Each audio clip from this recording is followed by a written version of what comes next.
बच्चों, अब हम बात करेंगे कि हमारा जो अगला पॉइंट है, यानी कि भौतिक राशियों के तीन प्रकार उपयोग होते हैं, तीन प्रकार उनके ऊपर एनालिसिस होती है। फर्स्ट जो हमने पढ़ लिया था कि ये होता है कि भौतिक राशियों को एक मात्रक पद्धति से दूसरी मात्रक पद्धति में कन्वर्ट करना, और दूसरा था कि भौतिक राशियों की जांच करना, और तीसरा हमारा पॉइंट वो है relation among different physical quantities, यानी कि भिन्न भिन्न भौतिक राशियों के मध्य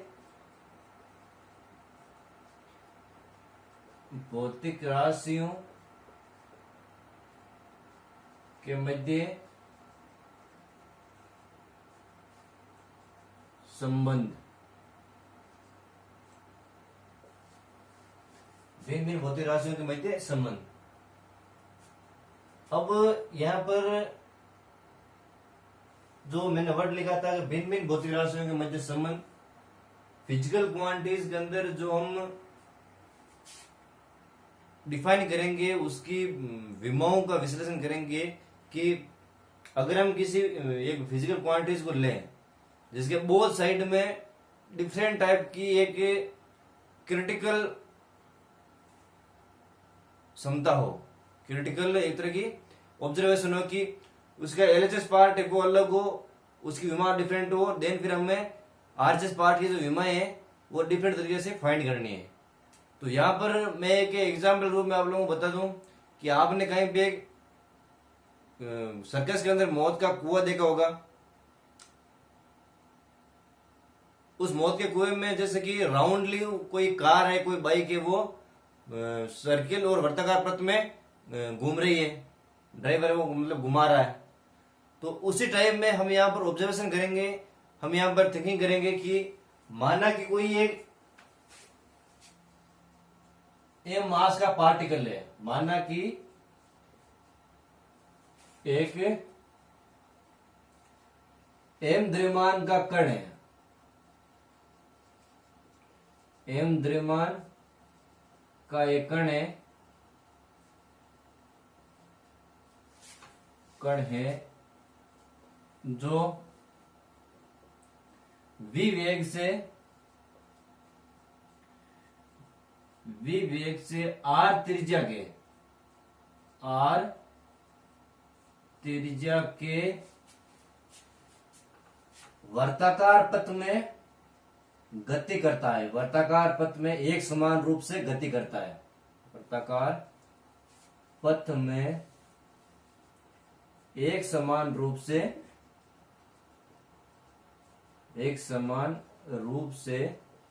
गति करता है।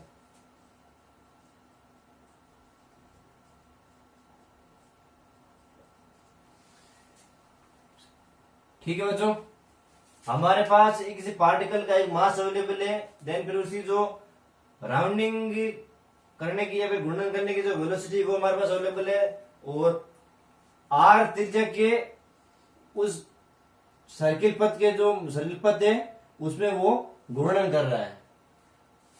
तो इसके लिए जो नेसेसरी या फिर जो भी केंद्रीय बल है वो इस प्रकार से लगेगा।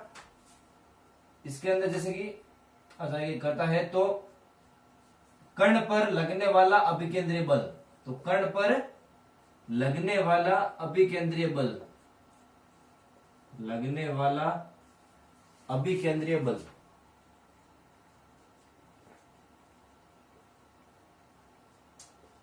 जैसा कि हम लोग यहाँ पर डायमेंशनल की फॉर्म के अंदर स्टडी कर रहे हैं, तो इसी प्रकार से जो अभिकेंद्रीय बल का फॉर्मूला है उसे डायमेंशनल फॉर्म के अंदर भी हम लिखेंगे। तो डायमेंशनल फॉर्म के अंदर हमारे पास में फोर्स ज्ञात करना, तो एफ, अब ये फोर्स है वो इन तीनों कंडीशंस के इक्विलिब्रियम में या फिर समानुपाती है। तो एफ समानुपाती एम की पावर ए, वी की पावर बी, एन आर की पावर सी। हमारे पास इक्वेशन आ गई कि अभिकेंद्रीय बल किसी नत समतल पर कोई अगर कण वो गति कर रहा है किसी नत समतल पर, या फिर हम बात करें कि वर्ताकार पथ में अपने अक्ष के अनुदेश गति कर रहा है, तो उस कण के लिए जो फोर्स लगेगा लगेगा वो इस प्रकार से होगा कि वो फोर्स है उसकी मास के, वेलोसिटी के और उसकी रेडियस के समानुपाती होगा। ठीक है, अब इसको सरल कर लेते हैं कि F इजिकल टू समानुपात इस तरह घटा तो यहां पर K M की पावर A V की पावर B एंड R की पावर C, ये हमारे पास में इक्वेशन फर्स्ट निकल कर आ गई। अब हमें पता है कि फोर्स का जो फॉर्मूला होता है F इजिकल टू M है, उसके अकॉर्डिंग फोर्स की विमा किस प्रकार से होगी। तो आइए बात करते हैं। यहां पर F इजिकल टू Ma के रिगार्डिंग फोर्स की जो विमा है वो हो जाएगी M1। यहां पर मास है, mass into acceleration M1 L1 और T-2। ठीक है, ये तो हो गई फोर्स की विमा। अब हम बात करेंगे कि हमारे पास में जो K का मान है और इन दिनों के कंपेरिजन में जो इसकी पावर है ABC, उसको इसे किस प्रकार से कन्वर्जन करेंगे। तो जिस प्रकार से जो समानुपात स्थिरांक यहाँ पे हटने के बाद हमने देखा कि ये K की जो वैल्यू है समानुपात स्थिरांक वो यहाँ पर लग गया, तो हम यहाँ मानेंगे K की value 1, K equal to 1 assume कर लेंगे। ठीक है, अब तो हमारे पास में बचा MA VB एंड RC।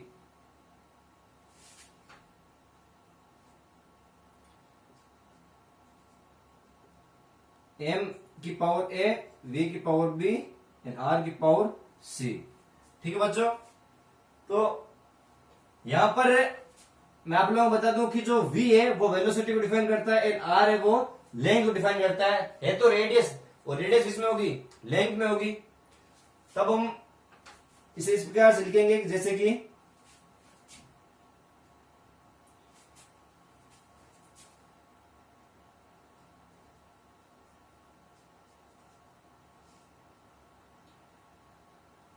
ये तो हो गया M1। ठीक है, इस प्रकार से लिखते हैं हम। मास है तो मास यहां पर कितने हैं, 1 है, इसकी विमा 1 है, तो लिख दिया मैंने M1 की power A as it is है। फिर वापस से यहां पर वेलोसिटी को हम मात्रक पद्धति में लिखें तो यहां मात्रक पद्धति में किस प्रकार से होगा, मीटर पर सेकेंड।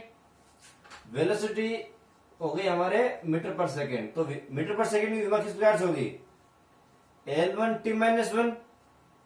ये हो गई L1T-1 को हम यहां पर एज इट इज लिख देंगे L1T-1 की पावर B। ठीक है, वही पैटर्न है, हम सिर्फ इसको विमा के अंदर कन्वर्ट कर रहे हैं। देन फिर हमारा R है, तो R की तो डिफाइन करता है लेंथ को, तो यहां पर लिख देंगे कि L की पावर 1 एक ही है, तो L1C। ठीक है बच्चों, डायमेंशन फॉर्म के अंदर आ गया एज इट इज, इसमें और इसमें कोई डिफरेंस नहीं है। तो हम बात करेंगे जैसे कि इसको और सरल कर लिया, M की पावर A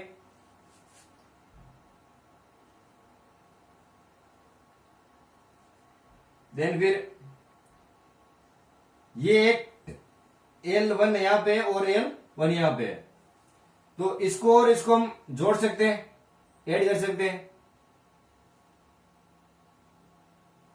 तो L B plus C, B plus C आ गया, क्योंकि गुणा के रूप में घाते हैं वो ऐड हो जाएगी।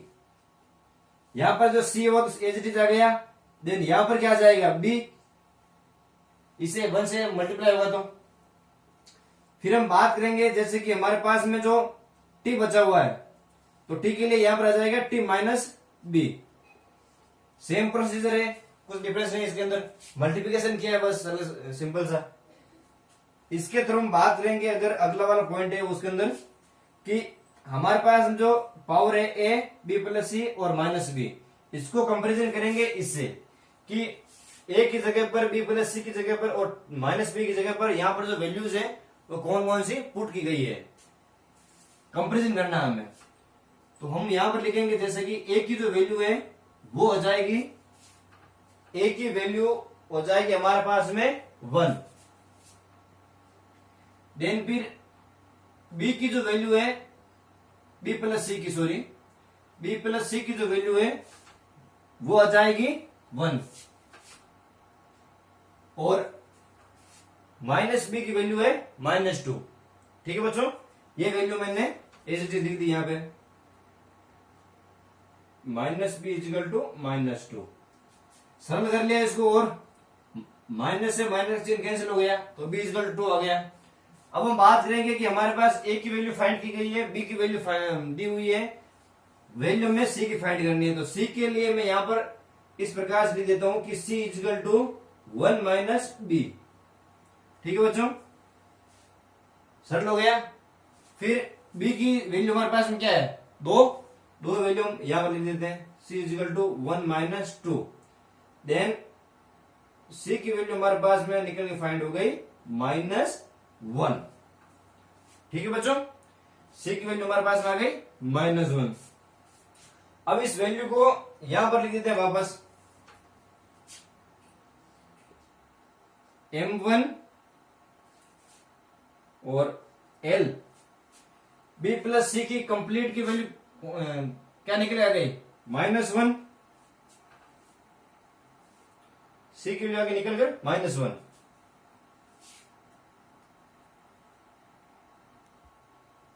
देखिए बच्चों, यहां पर जो a की वैल्यू है वो तो आ गई, जैसे कि हमें पता है 1।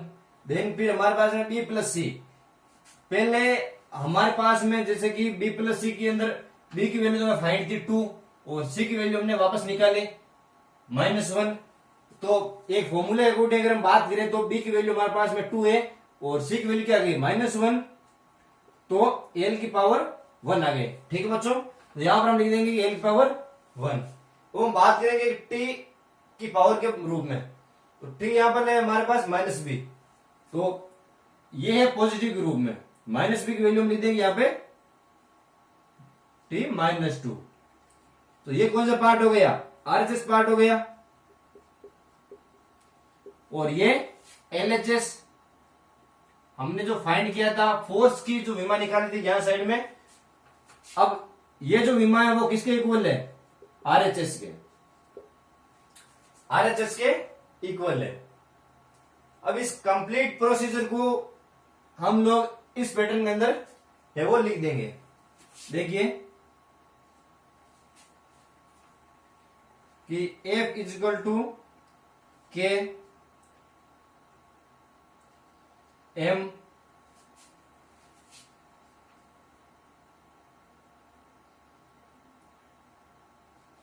V और R हमारे पास में क्या है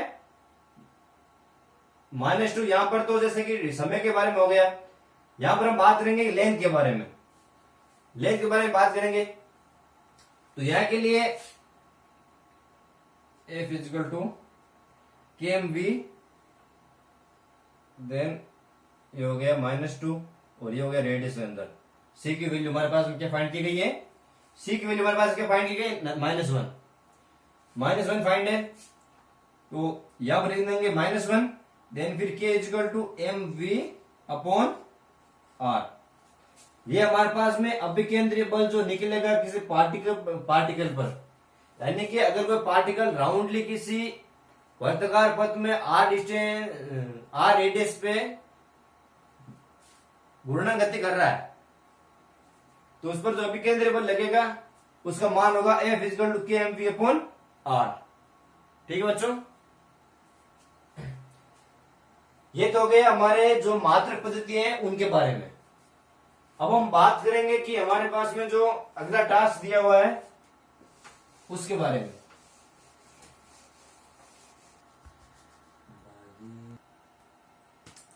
और जो अगला हमारा जो टास्क है उसके अंदर हम बात करेंगे कि फिजिकल जो क्वांटिटीज है उनकी जो डायमेंशनल है, उन डायमेंशनल के लिए कौन कौन सा रूल है वो अनिवार्य होना चाहिए, कि कहां कहां पर किन किन टॉपिक पे किन किन फॉर्मूले पे के अकॉर्डिंग जो विमाएं है वो लागू होंगी या फिर कार्यरत होंगी।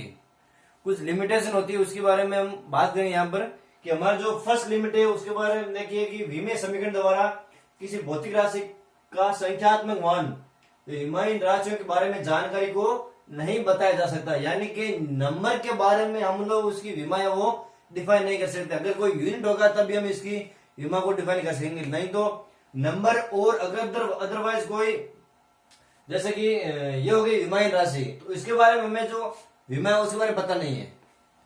यहाँ पर हम लोग ग्रेविटेशन की और जो लेंथ है उसके बारे में तो विमा फाइंड कर सकते हैं, लेकिन 2π के बारे में हम लोग विमा वो फाइंड नहीं कर सकते। ये उसकी मेन प्रिंसिपल है। ठीक है बच्चों, अगला वाला जो हमारा टास्क है उसके अंदर देखिए पॉइंट के अंदर कि ये राशियां केवल 3 घातांक यानी कि एमएलटी के फॉर्म के लिए ही अनिवार्य है। ज्यादातर हम लोग एमएलटी के फॉर्म की विमाओं का ही यूज में लेंगे, इन विमाओं को ही यूज में लेंगे ज्यादातर। जैसे कि अगर हम बात करें कि एम्पियर आ गया, इलेक्ट्रिक फील्ड की बात करें, तो इलेक्ट्रिक फील्ड के अंदर हम लोग एमएलटी बाद में एम्पियर लगाएंगे।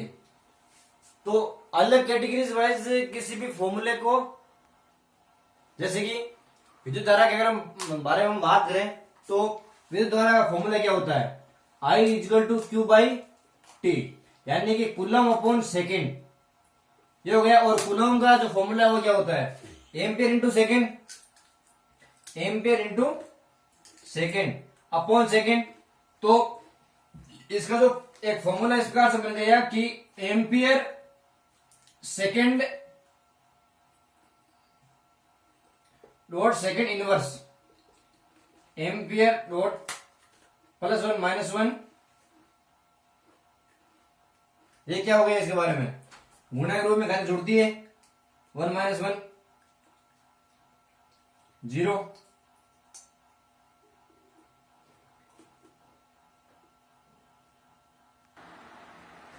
जैसे कि जो हमारे पास में धारा होती है, धारा की विमा किस प्रकार से हम लिखते हैं, जैसे धारा का मीनिंग होता है कि आवेश प्रवाह की जो दर है उसे धारा कहते हैं, यानी I = Q/T।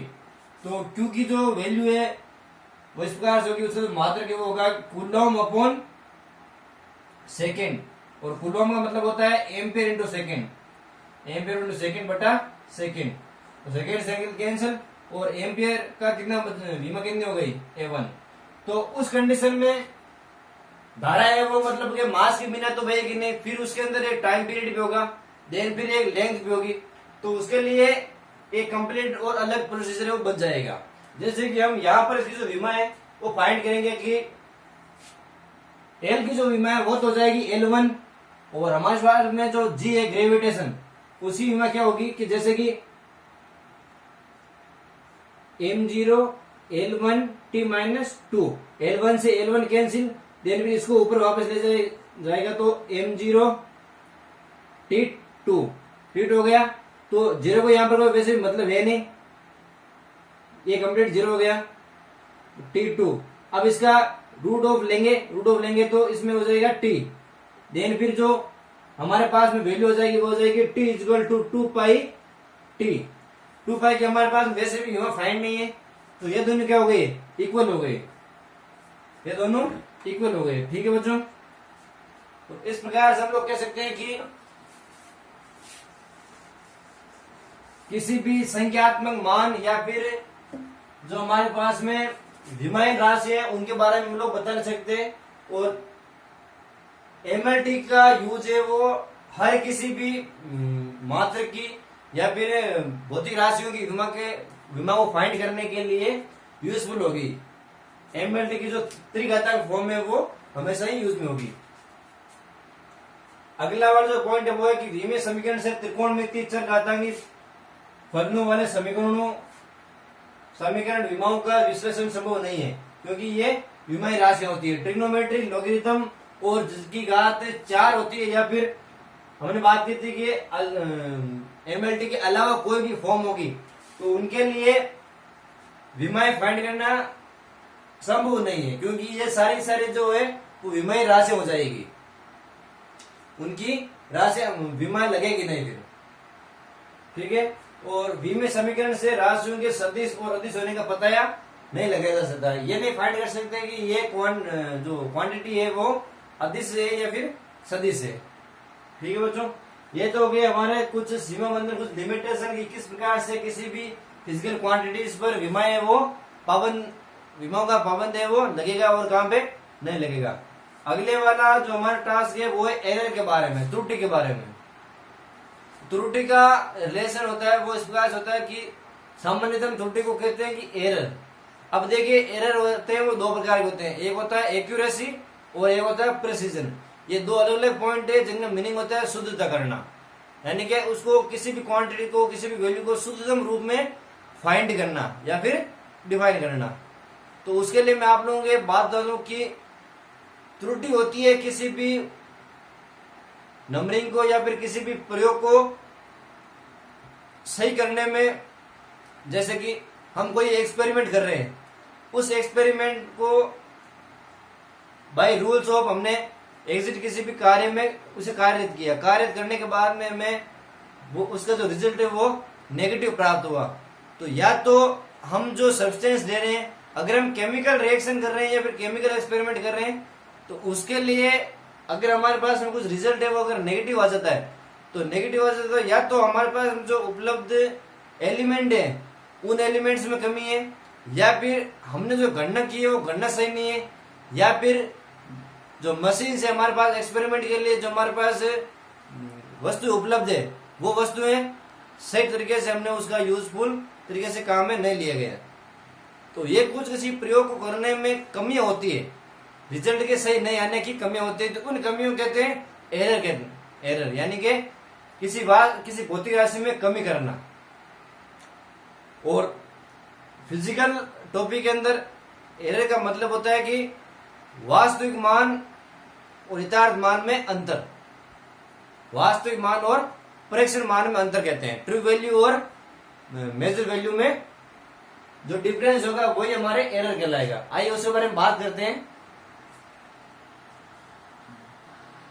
तो देखिए यहाँ पर हमने बात की जैसे कि एरर के बारे में, तो ये कुछ डाटा है, उस डाटा को मैंने कलेक्ट किया कि माना कि कोई स्टूडेंट है ए, बी और सी, तीन स्टूडेंट है। इन तीनों स्टूडेंट ने एक प्रयोग किया जिसके अंदर किसी पदार्थ का उन्होंने मतलब एक फिक्स पैटर्न पे डाटा है वो कलेक्ट किए। तो तीन मेजरमेंट अलग अलग किए।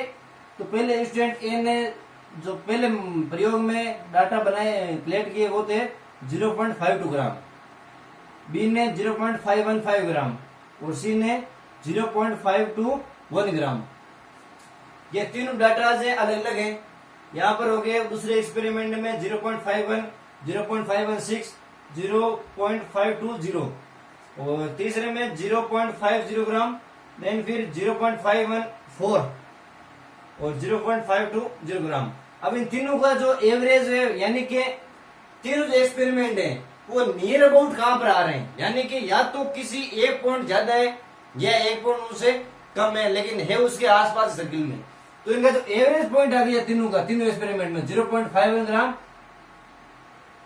तीनों एक्सपेरिमेंट में ए का जो आ गया वो आ गया 0.51 ग्राम, बी का आ गया वो आ गया 0.515 ग्राम, देन सी का आ गया 0.520 ग्राम। यानी कि ये एक्यूरेसी और प्रिसीजन के दोनों टॉपिक के अंदर हम बात करते हैं कि लगभग किसी जो वैल्यू हमारी फाइंड होने वाले उस वैल्यू के एग्जैक्ट नियर अबाउट ये वैल्यूज है वो आ रही है। अब इनका जो शुद्धतम रूप है उसे हम इस प्रकार से एरर के अंदर डिफाइन करेंगे कि आगे हमारे पास में गणनाएं आएंगी एरर के अंदर, यानी कि त्रुटियों को किस प्रकार से जोड़ा जाता है, घटाया जाता है, गुणा किया जाता है और भाग दिया जाता है, और पावर के रूप में जो गुणा का यूज है वो किस प्रकार से है। तो अब हम बात करेंगे कि एरर के बारे में, एरर कैसे कहते किसे हैं। आइए उसकी हेडिंग लिखते हैं।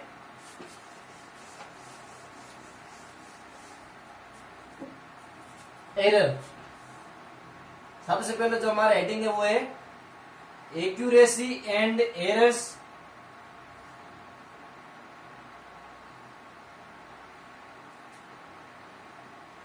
एंड एरर्स इन मेजरमेंट, यानी मापन की पद्धतियों के अंदर त्रुटि और शुद्धतम रूप। तो हमारा जो हेडिंग है वो है एरर। त्रुटियां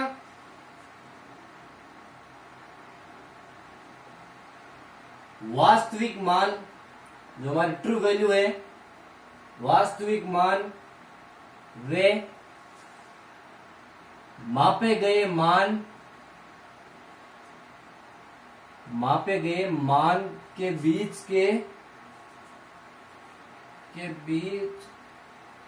अंतर को बताती है। अतः त्रुटियां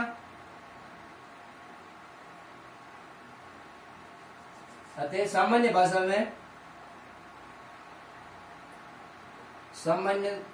भाषा में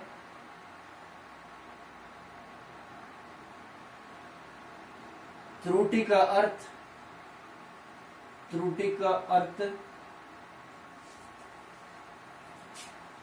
किसी निकाय के वास्तविक मान में कमी को कहते हैं। वास्तविक मान में कमी को कहते हैं।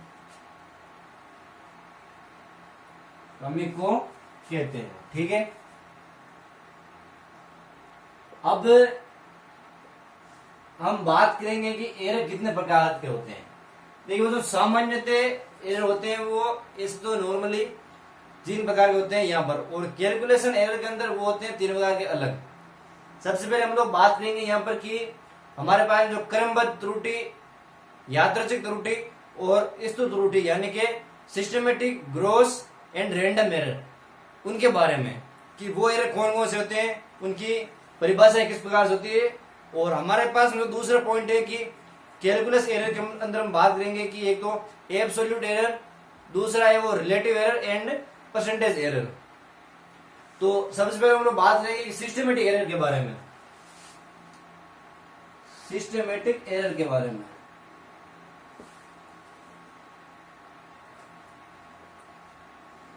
क्रमबद्ध त्रुटि।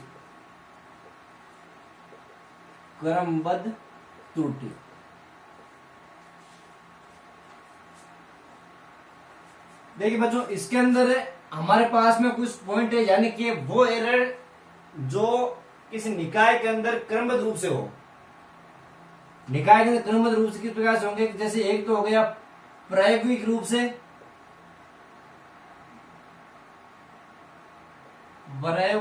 से, उत्पन्न। दूसरा है व्यक्तिगत, किसी आदमी के द्वारा गणनाओं को सही नहीं लिखना, पाठ्यांकों को सही नहीं लिखना, व्यक्तिगत त्रुटि। तीसरा हो गया नियत,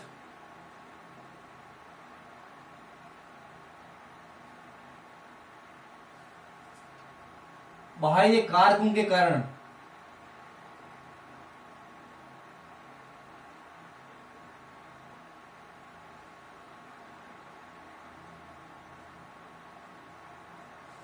प्रायोगिक रूप से उत्पन्न त्रुटि,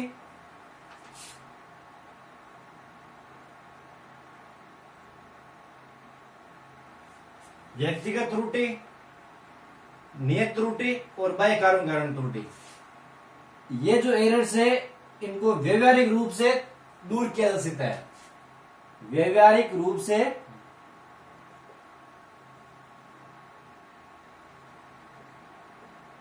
दूर किया जा सकता है।